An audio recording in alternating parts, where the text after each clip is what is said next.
Shalom, shalom, shalom les amis, les bien-aimés, bonjour au nom de Jésus-Christ. Nous sommes encore là pour un autre message que le Seigneur nous a inspiré, que nous voulons vous livrer aujourd'hui. Nous allons parler de la bonne nouvelle. Qu'est-ce que c'est à dire? On a toujours entendu parler de la bonne nouvelle. Beaucoup de gens parlent de bonnes nouvelles. Je me souviens quand nous allions encore à l'école, nous chantions « Bonne nouvelle de Jésus-Christ est parti partout dans l'univers ». Bonne nouvelle. Mais souvent, est-ce que nous comprenons ce que c'est que la bonne nouvelle? La question que nous posons ici, qu'est-ce que la bonne nouvelle? Quelle est la bonne nouvelle que le Seigneur nous a amenée? On parle d'une bonne nouvelle quand il y a une information qui vous est amenée, une information qui change votre situation. Une nouvelle qu'on vous amène, par exemple, vous avez postulé pour un poste d'emploi. La bonne nouvelle, c'est quoi? Vous êtes engagé. Vous cherchez une dame, ou une dame cherche un mari. Le jour où il trouve l'idylle de son cœur, c'est une bonne nouvelle. Vous étiez quelque part, un coup de téléphone sonne, un message arrive, on vous dit, vous savez, prenez votre bic, écrivez le code que voici, c'est autant, c'est autant, c'est autant. Ça, c'est une très bonne nouvelle. C'est quelque chose qui vient changer votre situation, qui vient changer votre vie. Mais en ce qui concerne la parole de Dieu, quelle est la bonne nouvelle que Jésus-Christ est venu nous annoncer? Nous savons très bien que Romains 5, le verset 12 dit « À travers une personne, le péché est entré dans le monde. » À travers une personne. La personne, c'est Adam qui a péché. Et quand il a péché contre Dieu, le péché est entré dans le monde. Et à travers nous, à travers lui, le péché s'est répandu sur toute chair. Et nous avons été... En partir de ce moment-là, nous avons été séparés de Dieu. Nous sommes morts. La Bible dit que le salaire du péché, c'est la mort. Effectivement, nous étions morts. Mais la parole de Dieu dit aussi que nous étions morts par une personne, mais par une autre personne. Jésus-Christ, nous avons été réconciliés avec lui. Quelle est la bonne nouvelle que le Seigneur nous a donnée? Nous savons aussi qu'à travers l'Ancien Testament, après que Adam avait péché, il y a eu des essais de réconciliation. Le Seigneur a envoyé des prophètes. Notamment, le plus grand d'eux, comme nous connaissons, il a envoyé beaucoup de prophètes selon les situations, selon les circonstances dans lesquelles se trouvaient les enfants d'Israël. Moïse est arrivé, Élie est arrivé, Ésaïe est arrivé, Élisée est arrivé, beaucoup d'autres sont arrivés. Mais nous étions toujours dans des problèmes. Les enfants d'Israël étaient toujours loin de Dieu. Alors la situation ne faisait qu'en fait qu'empirer.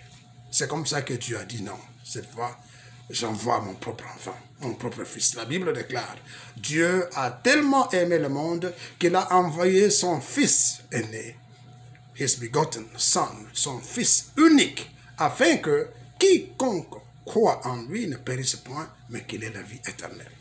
Son fils unique, le seul qu'il avait. Voici de quel amour le Seigneur nous a aimés. Il est venu, c'était pour nous annoncer une nouvelle. Il ne l'a pas amené pour rien. Il a envoyé Jésus-Christ, notre Seigneur. Ce n'est pas pour rien. C'est pour qu'il puisse nous amener une nouvelle.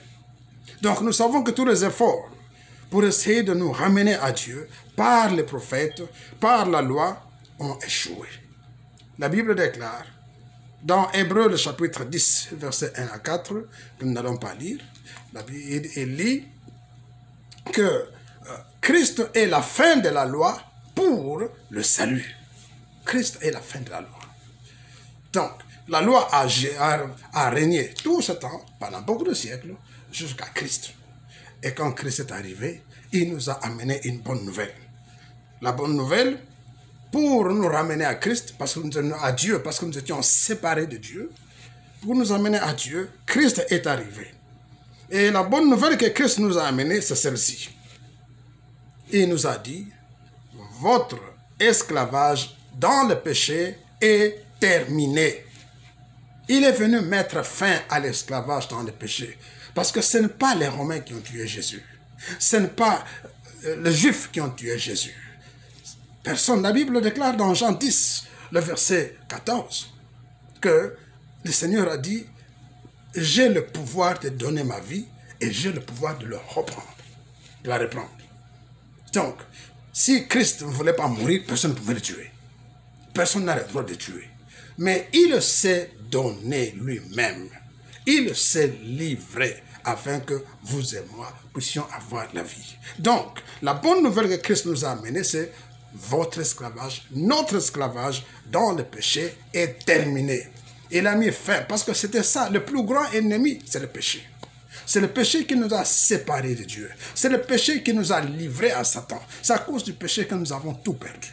C'est le péché. Nous avons perdu notre condition première d'enfant de Dieu, notre condition première de riche que nous étions, de maître que nous étions. Nous sommes tombés à l'esclavage.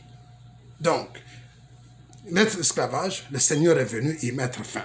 Mais comment est-ce qu'il a mis fin à cet esclavage? La première des choses dont nous allons parler, c'est que Christ a accompli la loi.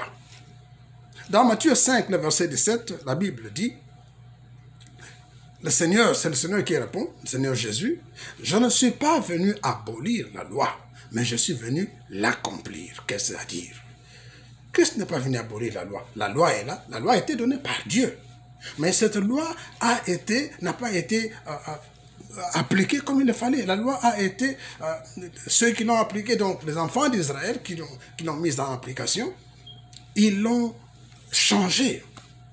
Ils l'ont prostituée, ils l'ont utilisée pour leurs propres besoins. Donc, la loi n'a pas été utilisée dans leur véritable contexte. Ils l'ont changée pour leur bien, pour leur gain. Donc, Christ est venu, il a accompli la loi. Il est né comme n'importe quel homme. Il a fait ce qu'il devait faire, comme n'importe quel bébé. Il a été réconcilié, il a été circoncis, il est monté, il a eu le baptême, et il a suivi toutes les étapes, mais alors sans péché. Sans péché. Donc il a accompli la loi. Mais un homme comme tel, comme nous sommes, même les pharisiens, les fameux pharisiens qui disaient qu'ils connaissaient la loi, ils ne pouvaient pas l'accomplir. Ils ne pouvaient pas l'accomplir.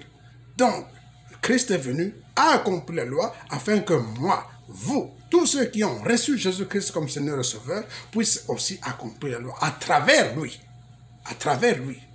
Donc, nous avons accompli la loi à travers lui.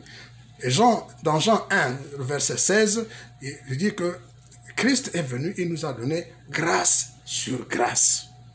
Nous avons été graciés par Christ. Donc, vous voyez, il a accompli la loi et Dieu nous a donné grâce sur grâce. Ça veut dire quoi? Ça veut dire qu'il n'a plus regardé à nos péchés. La Bible dit que là où le péché abonde, la grâce de Dieu surabonde. La grâce de Dieu a surabondé et c'est surabondé par Christ. Deuxièmement, le Seigneur Jésus a vaincu le diable.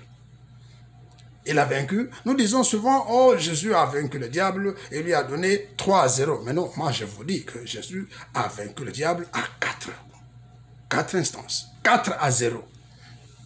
Le premier chaos, c'était quoi? C'était au désert. Lorsque le Seigneur est parti dans ces 40 jours de jeûne, eh bien, vous savez, la Bible dit que après 40 jours et 40 nuits de jeûne, il était fatigué, il a eu faim. Le diable a dit, voilà le moment pour l'attaquer. Il est venu, il a attaqué, il a cherché à ce que le Seigneur puisse tomber comme il a fait tomber Adam. Mais il ne l'a pas eu. La Bible dit que le Seigneur lui a dit, tu n'adoreras que Dieu seul. Le Seigneur seul, c'est-à-dire moi, Jésus. Dieu, c'est celui seul que tu vas adorer. Et toi, tu n'as pas le droit de me faire courber devant toi. Il a chassé. C'est le premier chaos. Deuxième chaos, c'était à Gethsémani. Nous savons que lorsque le Seigneur, avant d'être arrêté, le Seigneur priait et la Bible dit que l'eau qui coulait en lui s'est changée en grumeaux de sang parce qu'il voyait tout ce qui allait lui arriver. Jésus savait exactement. Chaque seconde qui devait passer, il le savait. C'est comme ça qu'il a vu la passion venir devant lui. Et devant cette situation, le diable lui a dit, mais pourquoi tu ne laisses pas tomber? Pourquoi? Et la Bible dit, Christ a dit, je ne viens pas faire ma volonté, mais la volonté du Père qui m'a envoyé. le diable a eu un autre coup. Le troisième chaos qu'il a reçu, c'est à la croix. Quand le diable a vu que le Seigneur est mort à la croix, il s'est dit, maintenant c'est fini. Mais en fait, Jésus-Christ, quand il est mort à la croix, c'était le commencement d'une autre histoire. Pourquoi? Parce que en mourant à la croix, Christ s'est sacrifié. La mort qu'il a eue, c'est une mort sacrificielle. En mourant à la croix, c'était le sacrifice que Dieu avait demandé. La colère de Dieu est tombée. Le mur de séparation qui était entre Dieu et nous est tombé. Eh bien, dès ce moment-là, tout a changé. Son sang, puisque Jésus n'a pas commis un seul péché, son sang est tombé et a purifié le monde entier.